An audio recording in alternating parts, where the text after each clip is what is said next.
ఏది అయినా ట్రై చెయ్యి ఆచి చికెన్ మసాలా. ఆచి చికెన్ మసాలా.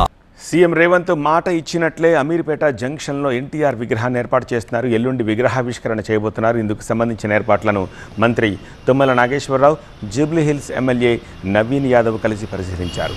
ఈ నెల 28న సాయంత్రం 7 గంటలకు ఎన్టీఆర్ విగ్రహావిష్కరణ ఉంటుందని, అభిమానులు పెద్ద ఎత్తున ఈ కార్యక్రమంలో పాల్గొనాలని పిలుపునిచ్చారు.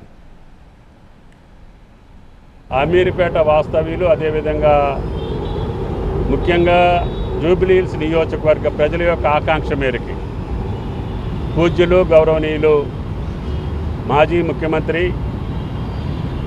ఎన్టీ రామారావు గారి యొక్క విగ్రహావిష్కరణ ముఖ్యమంత్రి గారు మాట ఇచ్చారు. మాట ప్రకారం ఆయన 103వ జయంతి మే 28వ తారీఖున గౌరవ ముఖ్యమంత్రి గారి చేతుల మీదుగా ఆవిష్కరించబడుతుంది.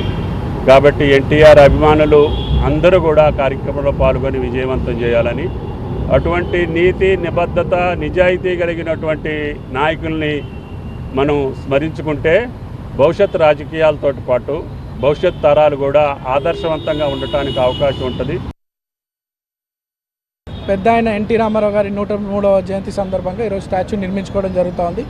ఆ పనులని పర్యవేక్షించడానికి పెద్దలు తుమ్మల నాగేశ్వరరావు రావడం, ఎల్లుండి 28వ తారీఖున సాయంత్రం 7 గంటలకు గౌరవ ముఖ్యమంత్రి గారి చేతుల మీద ఈ స్టాచ్యూ ఇనాగ్రేట్ చేయడం జరుగుతోంది.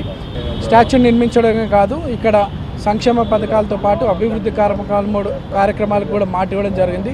అవన్నీ కూడా కోట్లాది రూపాయల నిధులతో డెవలప్మెంట్ యాక్టివిటీస్ కూడా ఒక పక్కన జరుగుతున్నాయి. అన్ని రకాలుగా ఈ జూబ్లీహిల్స్ నియోజకవర్గంలో ఇచ్చినటువంటి మాటలు నెరవేరుస్తూ కాంగ్రెస్ ప్రభుత్వం, రేవంత్ అన్న ప్రజాపాలన బలంగా ముందుకు సాగుతోంది. జూబ్లీహిల్స్ ఉప ఎన్నిక సమయంలో ఎన్టీఆర్ విగ్రహ ఏర్పాటుపై ముఖ్యమంత్రి రేవంత్ ఏమన్నారో ఒక్కసారి చూద్దాం. తెలుగు రాష్ట్రాలలో ఎన్టీఆర్ అభిమానులు కానోళ్ళు ఎవరైనా ఉంటారా?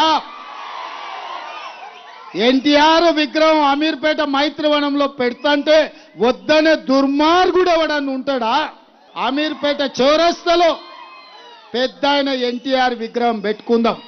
పెట్టుడు కాదు, నేనే వస్తా, నేనే ముఖ్యమంత్రిగా పెద్ద ఆయన ఎన్టీఆర్ విగ్రహాన్ని ఆవిష్కరించే బాధ్యత నాది.